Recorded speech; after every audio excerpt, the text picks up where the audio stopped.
A mechanic with grease under his fingernails, a land developer in a $1,000 suit, and one deed of trust that could stop a $40 million project cold. When Rowan Keetch walked into the offices of Halcyon Development with his daughter and a manila envelope, he had exactly the length of a lunch break before they'd sign away land that didn't belong to them. What the boardroom didn't know was that the man they were about to dismiss had his legal claim that would freeze every dollar they'd ever made. The building sat at the corner of Elgin and third 12 stories of glass that looked out of place in Millhaven, Ontario, the kind of structure that announced itself too loudly for a town that had always done things quietly. Rowan pushed through the front doors with Ivy's hand in his. She was 8, wearing her school jacket because he'd pulled her out of class at noon and hadn't thought to grab her coat, and now the lobby's air conditioning hit them both like a wall. He knew the moment they stepped inside that he was dressed wrong. Work boots, still marked with a morning's worth of oil. Canvas jacket he'd had since before Grace died. Ivy had noticed the stain on his sleeve at breakfast and drawn a little star around it with her finger because she said it looked like one. He hadn't washed it off. The reception desk was a curve of white marble that swept the length of the back wall like something out of a magazine. Behind it sat a man in his mid-20s with the kind of posture that came from being told he represented the company. "I need to see Halcyon's project director," Rowan said. "Garrett Branagh." The man looked at Rowan, then at Ivy, then back at Rowan. "Do you have an appointment?" "No." "Mr. Branagh is in meetings all afternoon. If you'd like to schedule something through. It's about the Sable Creek acquisition. The closing's today." Something moved across the receptionist's face. Not much, a tightening. "And you are?" "Rowan Keetch." "Tell him that name." The man typed something, read something, typed again. "I don't see you on any authorized list." "I'm not on a list. I'm the reason the list doesn't matter." Ivy squeezed his hand. He squeezed back. The receptionist reached for his phone. Spoke low into it. Listened. Hung up. "Security will be right with you, sir." Rowan had expected this. He'd told himself on the drive over that he'd expected this, that he was prepared for it. But standing here with Ivy beside him, watching this kid look at him like he'd tracked something foul across the polished floor, the weight of the last 4 days pressed down hard. 4 days of pulling apart his father-in-law's papers. 4 days of phone calls to lawyers who barely remembered the file. 4 days of piecing together something that everyone had wanted to stay buried. "Just let me explain," Rowan said. 5 minutes. "I'm sorry, sir. You'll need to, Daddy." Ivy's voice was small. "It's okay, sweetheart." 2 security officers came from a side door. They moved the way men do when they've done this enough times that it doesn't feel significant anymore. One of them was older, built like he'd been put together from spare parts. The other had a look that said he was still deciding what kind of person he wanted to be. "Sir," the older one said, "I need you to come with me. I have legal standing here." "That's fine. You can explain it outside. If Branagh signs those documents today, he's going to lose everything. I'm trying to help him." The younger officer glanced at the older one. Something passed between them. "Sir, please don't make this difficult." Rowan looked down at Ivy. Her eyes were wide, and he knew what she was seeing. She'd seen this before, 3 years ago, when a misunderstanding at a gas station outside Barrie had ended with him on his knees on the gravel while Ivy watched from the car window. They'd sorted it in 20 minutes. Ivy had not sorted it in 3 years. "Okay," he said quietly. "Okay." He let them walk him toward the doors. Ivy came with him, not speaking, her fingers wound so tight around his that it ached a little. Then the elevator chimed. Rowan looked back. The doors opened and a man stepped out, late 40s, silver at the temples, wearing the kind of suit that said he'd picked it out himself, because he knew exactly what a suit was supposed to say about you. He was talking to a woman with a portfolio. Something about timelines, about regulatory clearance, about today being the day. Garrett Branagh. Rowan had seen the photos online, but they hadn't caught the way the man moved. Like gravity worked slightly differently for him. Like floors existed to be crossed efficiently. Branagh. Rowan's voice cut through the lobby. Everyone stopped. The woman with the portfolio, the security officers, the receptionist, even Ivy. Branagh turned. His eyes moved across Rowan the way a man reads a menu item he's never heard of. "Who are you?" "Rowan Keetch. I need 2 minutes. "We're handling this," the older security officer said. Branagh ignored him. He walked closer, stopped about 10 feet away. "How did you get in here?" Front door. You don't have an appointment. No, then. The Sable Creek parcels you're signing today. Rowan held up the envelope. Before you do, you need to see what's in here. Something changed in Brannig's face. Not alarm. Something more controlled than that. Sable Creek is a closed transaction. The parties are here. The lawyers are upstairs. There's nothing. The land has a registered encumbrance you don't know about. A right of first refusal attached to the deed, signed 1987, never discharged. I hold that right. Anything over $2 million triggers it. You're selling for 42. Silence. The woman with the portfolio had stopped writing. Branna looked at Rowan for a long moment. Then he smiled. It was not a warm smile. You're here to delay my closing. I'm here to stop you from buying land you don't legally own yet. Get him out, Branna said, not looking away from Rowan. Call the police. He's trespassing and interfering with a business transaction. Mr. Branna, the woman started. Now Felicity. Rowan's pulse kicked up. You need to listen to me. I don't need to do anything. Branna stepped closer. Close enough that Rowan could see the precise way he'd been shaved. I've been in this business for 22 years. I've built $300 million worth of properties in this province. I've sat across tables from people who've tried every trick there is, and you want to walk in here in work boots and tell me my deal is compromised? Get out. Read the envelope. Get out. The security officers took hold of Rowan's arms. Not rough yet, but with the promise of it. Ivy made a sound. Don't touch her, Rowan said. Nobody's touching her, sir. Come on. Rowan looked at Branna. The man was already turning away, already back in his own gravity. The envelope fell when they moved him, hit the marble with a flat slap. Rowan looked at it on the floor, at Ivy's face, at the glass doors ahead of them. Outside, the afternoon was bright and indifferent. A police cruiser was already pulling up to the curb. Someone had moved fast. The officer who got out was a woman in her 40s with the look of someone who'd been working too long and still showed up anyway. She talked to the security officers. Looked at Rowan. Looked at Ivy. This your daughter? Yes. There anyone who can stay with her? Rowan's chest was tight. Her grandmother. My mother-in-law. She lives 15 minutes from here. The officer crouched down to Ivy's level. What's your name, sweetheart? Ivy, your dad's going to have to come with us for a little while, okay? Is there someone we can call? Ivy looked at Rowan. He gave her a nod. She gave one back. Small, serious, braver than anyone her age should have to be. They put him in the back of the cruiser. He watched through the rear window as Ivy stood on the sidewalk, not crying, not running after him, just watching. One of the officers was talking to her. She wasn't looking at the officer. She was looking at Rowan. He mouthed, I'll fix it. She mouthed back, I know. The cruiser pulled away. Inside the lobby of Halcyon Development, Garrett Branna bent down and picked up the envelope. He turned it over in his hands. His name was written on the front in ink that had dried into something careful and deliberate. He handed it to Felicity without opening it. Shred it, he said. Garrett, shred it. Then come upstairs. We've got a closing to run. He walked to the elevators without looking back. The Millhaven detachment of the Ontario Provincial Police smelled like burnt coffee and floor cleaner. Rowan sat in an interview room that was slightly too cold to be comfortable, probably by design, and looked at the cinder block wall and thought about all the decisions that had led him here. He'd been a mechanical engineer for 11 years, designed chassis components for a manufacturing plant in Windsor. He'd been good at it, the kind of good that comes from caring about the work, not just the outcome. When Grace was diagnosed, he'd taken the transfer to Millhaven to be closer to her family, closer to the people who could help. When she died, he'd stayed. Because Ivy had roots here now, and because the alternative was explaining to an 8-year-old why her life had to change again. The garage had been Grace's father's. Vern Hasluck had run it for 30 years, knew every car in town by the sound of its engine.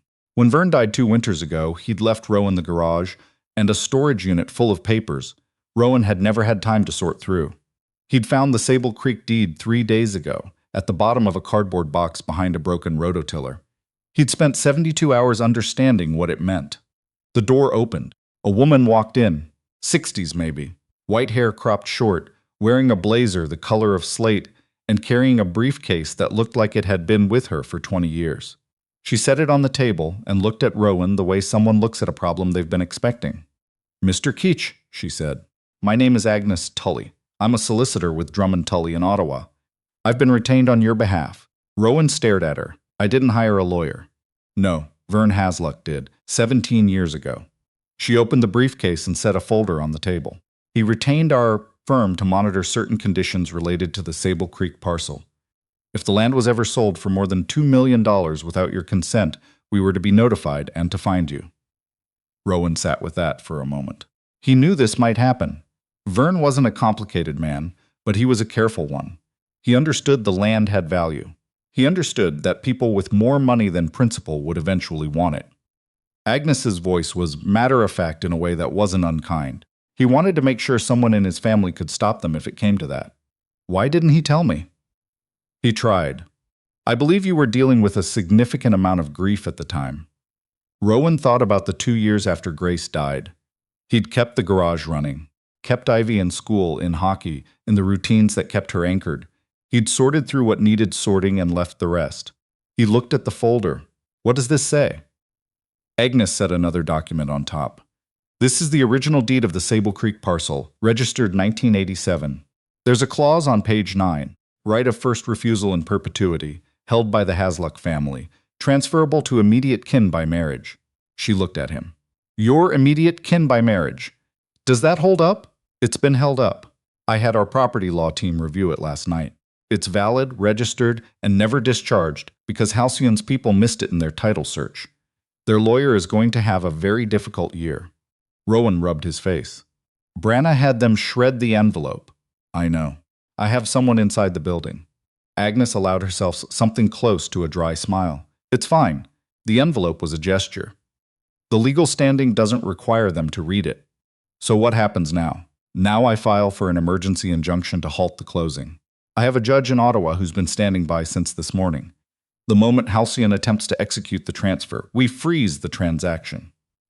She looked at him steadily. The question is what you want to do with that position. What do you mean?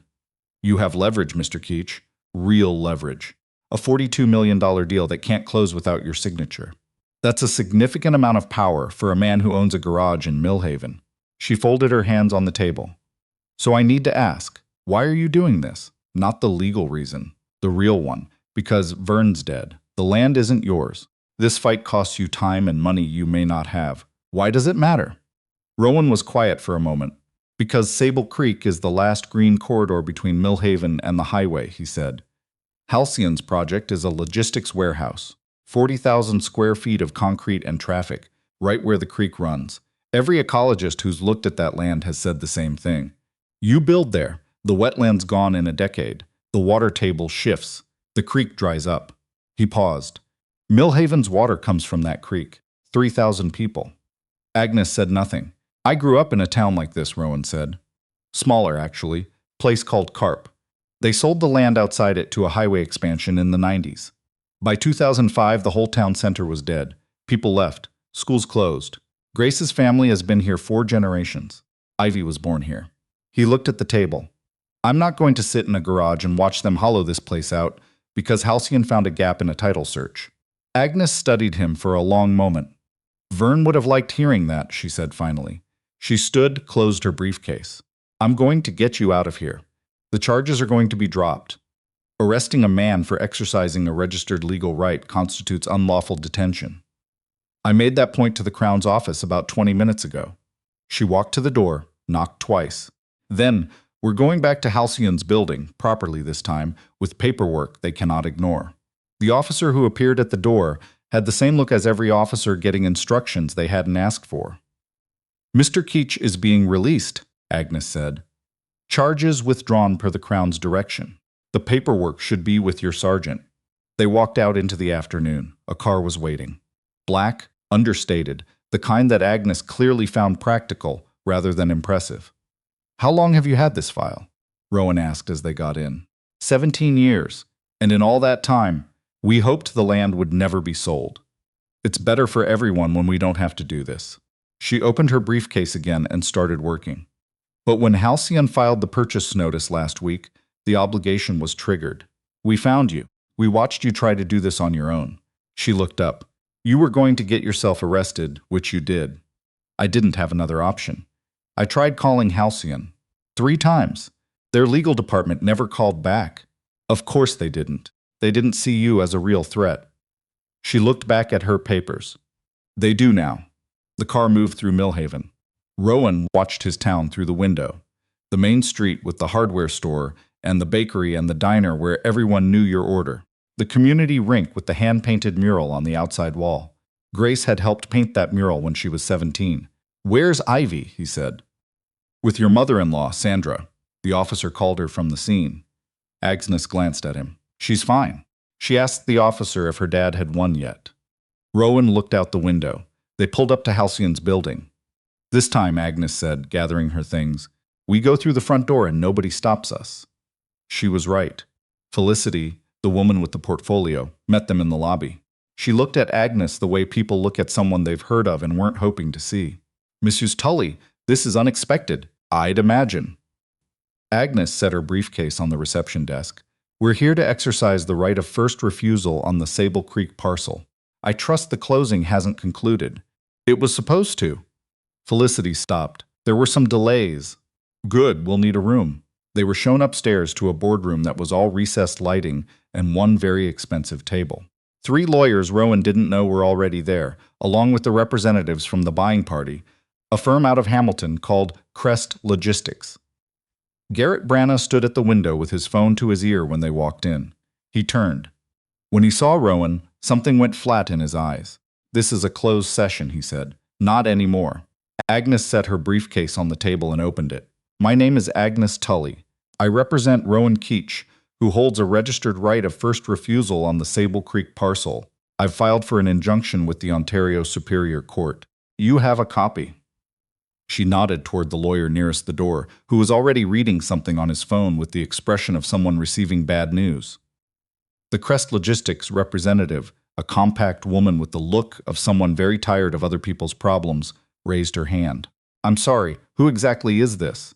"The person who decides if your deal closes," Agnes said pleasantly. Branagh came away from the window. "This is harassment. This man showed up uninvited, disrupted our reception area, and now you're walking in here with a fabricated document."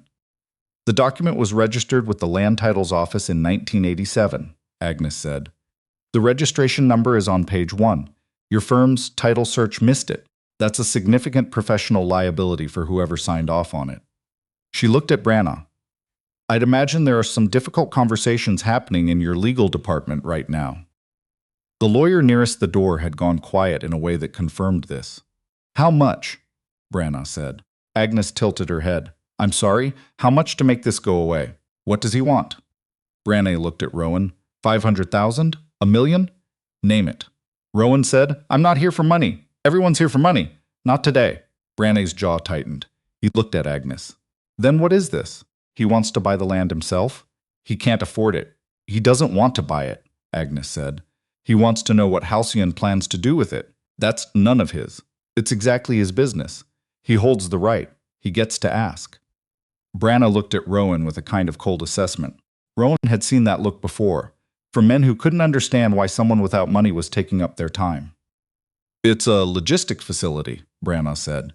"Clean construction, proper environmental review, jobs for the region." "The wetland," Rowan said. "What?" "The eastern edge of the parcel runs into the Sable Creek wetland. Your site plan cuts into it. The site plan was approved by the municipality. The municipality approved a general footprint. They haven't seen the drainage revision you filed with the province last month." Rowan had found it online at 11 o'clock on a Tuesday night in a provincial environmental registry that nobody was supposed to know how to navigate. The revised drainage plan redirects 3 of the creek's 4 feeder channels. That's not an environmental review. That's a workaround. Silence. The Crest Logistics representative had stopped looking tired and started looking concerned. "Mr. Branagh," she said carefully, "we were told the environmental compliance was complete." "It is complete." "He's saying there's a drainage revision we weren't shown." "There's nothing material about the drainage revision." "Then why wasn't it in our disclosure package?"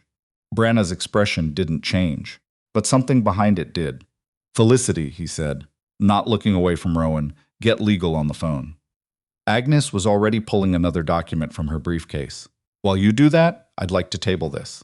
It's an independent hydrological assessment of the Sable Creek watershed, commissioned last autumn by the Millhaven Conservation Authority. The conclusion is on page 7. She slid it across the table to the Crest representative. Disruption to the eastern feeder channels would cause measurable drawdown in the municipal aquifer within 5 to 8 years.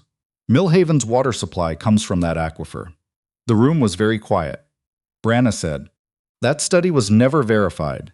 "It was peer-reviewed and submitted to the province," Agnes said. "It's why the drainage revision hasn't been approved yet. You're still waiting on that approval, which means your construction timeline is fictional.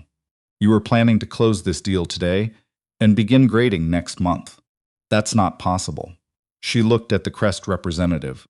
"I imagine your financing is contingent on timeline milestones." The Crest representative was already on her phone. Branna turned to Rowan. The cold assessment was gone. What replaced it was harder to read.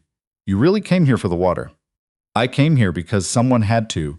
There are environmental groups, lawyers, municipal councilors. Any one of them could have. They tried. The Conservation Authority submitted that study 8 months ago. The province has been sitting on it. Halcyon's been moving forward anyway." Rowan looked at him steadily. "I have a daughter. She goes to school in Millhaven. She's going to live in this province her whole life probably, and I'm going to be the one who explains to her why her town ran out of clean water, or I'm going to be the one who didn't let that happen." Branna sat down, slowly, like someone whose legs had made a decision his mind hadn't caught up to. He sat and he looked at the table and he was quiet for a long time. "You know this doesn't go away," he said finally. "I withdraw from Sable Creek and Crest finds another parcel. Another developer takes my place, maybe, but not today. And not this land. That's not a solution. It's the right answer for right now." Felicity appeared in the doorway. She looked at Branna, and something in her expression told Rowan that whatever was happening in the legal department wasn't good. "Garrett." Her voice was careful. "I need a moment." Branna stood. He walked to the doorway and they spoke in low voices. Rowan couldn't hear the words, only the tone, which was the tone of someone being told the thing they'd assumed was under control, was not, in fact, under control. He came back. He looked at the Crest representative. "We need to adjourn today's closing." The Crest representative nodded once, precisely the way someone does when they've already made their decision. "Our council will be in touch about the deposit." "I understand." She stood, gathered her materials, and left the room with her team without further comment. The 3 Halcyon lawyers followed a moment later. The room emptied until it was just Branna, Agnes, and Rowan. Branna sat back down. "How did I miss it?" he said. Not a question. More like something you say out loud to make it real. "You had good people telling you it was fine," Agnes said. "That's when you stopped looking. The title search was thorough enough for everything except a 1987 clause registered under a name that hadn't been attached to the parcel in 30 years. It's a narrow miss, but still a miss." Branna looked at Rowan. "And you found it in a storage unit, behind a rototiller." Something crossed Brannig's face. Not quite a smile. Vern has luck. Rowan blinked. "You knew him?" "He sold me a transmission for a '94 Silverado about 15 years ago. Didn't charge me the right price. I tried to pay more and he wouldn't take it." Branna shook his head. "Said the truck was worth what it was worth." He was quiet for a moment. "I didn't know he'd attached that clause. I should have. Probably." Branna looked at him. "What do you want me to do? With the land, walk away from this deal. Let the province finish their review of the drainage revision. If Sable Creek gets a proper environmental assessment and comes back clean, then you can talk to me about first refusal. We negotiate fair, and if I just go around you, find a workaround for the clause, then I spend whatever I have to making sure the hydrological report gets in front of every news outlet in the province, and you spend the next 3 years in regulatory hearings." Rowan kept his voice even. "That's not a threat. It's just accurate." Branna studied him. "You're serious. I drove a 10-year-old truck to your building and got arrested in front of my daughter. I'm serious." For a long moment, Branna didn't say anything. Then he said, "I'll have our legal team review the right of first refusal terms. We'll determine next steps through proper channels. That's all I'm asking." Agnes snapped her briefcase shut. "We'll expect written confirmation by end of week." They walked out of the boardroom together. The hallway was empty. The elevator came quickly. On the way down, Agnes made notes in a small book with a mechanical pencil. "You handled that well," she said, without looking up. He could still find a workaround.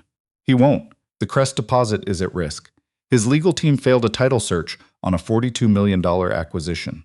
This is going to be expensive for everyone involved, and the fastest way through it is to do exactly what you said.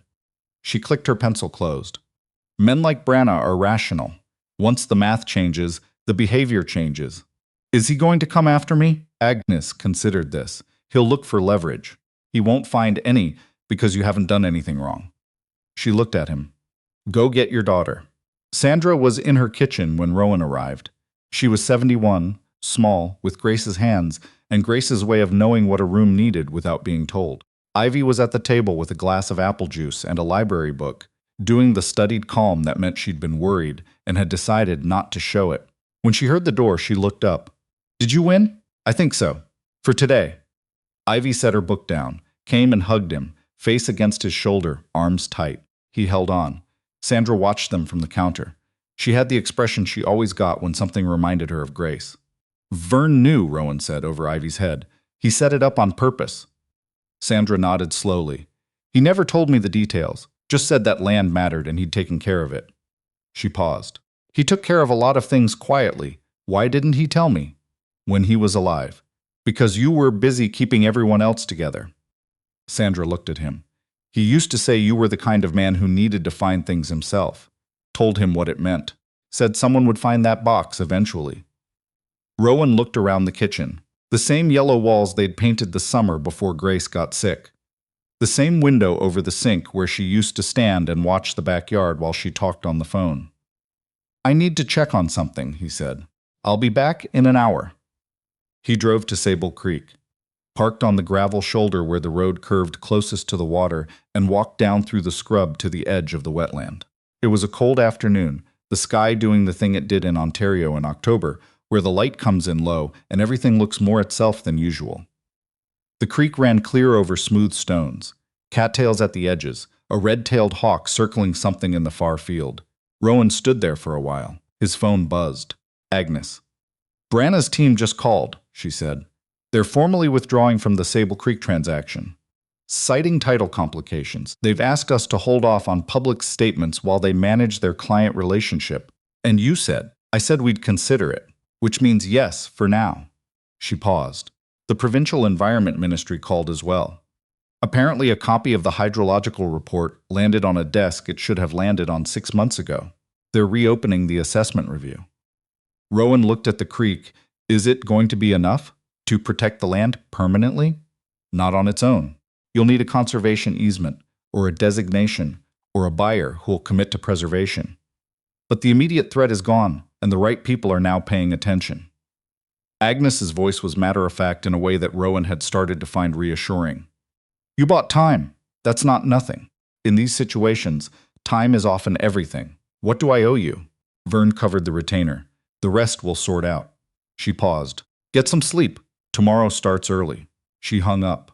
The hawk had stopped circling and landed in the field. Rowan couldn't see what it had found. He sat down on the bank, right on the cold ground, and was quiet for a while. He thought about Vern, who had fixed engines for 30 years and left behind something that mattered more than any of them knew. He thought about Grace, who had waded in this creek as a kid and brought Ivy here the summer before she died, laughing at the cold water, teaching Ivy how to find crayfish under rocks. He thought about Ivy at the table with her book and her apple juice, doing the work of being brave. He didn't stay long. He had an hour, and he'd meant it. The weeks that followed were complicated in the way that things are complicated when the immediate danger passes and the long work begins. Agnes filed the conservation easement application. The provincial review moved forward, slowly, with the particular friction of government processes that had been stalled and were now moving under pressure. Rowan gave a statement to a reporter from the Millhaven Courier, then to a regional television station, and then decided he'd said what needed saying and let Agnes handle the rest. Branna called him once. It was a Wednesday evening. Ivy was at hockey practice. Rowan was under a Subaru when the phone rang, and he answered without checking who it was. I owe you an honest conversation, Branna said. Rowan set down his wrench. All right. The drainage revision. My environmental consultant flagged it as a potential issue 8 months ago. I told him to find a solution. He found one that technically met the threshold without fully disclosing the downstream effect. A pause. I knew it was close to the line. I chose to believe him when he said it was fine.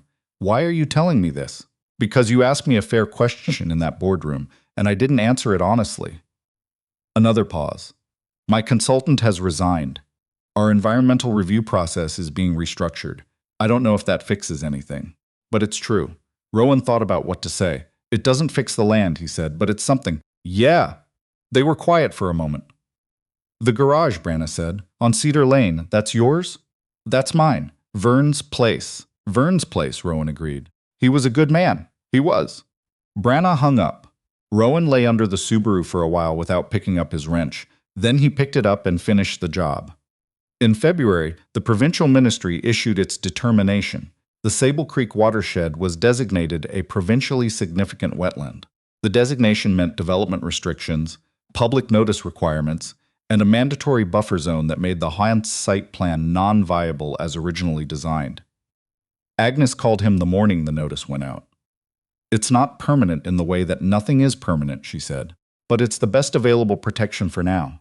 The designation can be challenged, but the threshold for that is high and the political will isn't there. For practical purposes, Sable Creek stays as it is. Rowan was standing outside the garage when she called. It was cold, the kind of February cold that Ontario specializes in, clear and still and absolute. His breath came out in small clouds. Thank you, he said. For the 17 years you waited on this, Vern paid for that.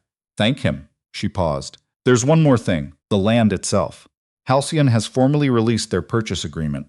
The seller, an estate in Brampton, has no interest in holding the parcel. They've asked if there's a local party who might want to acquire it. Acquire it how? A conservation land trust would be the conventional route.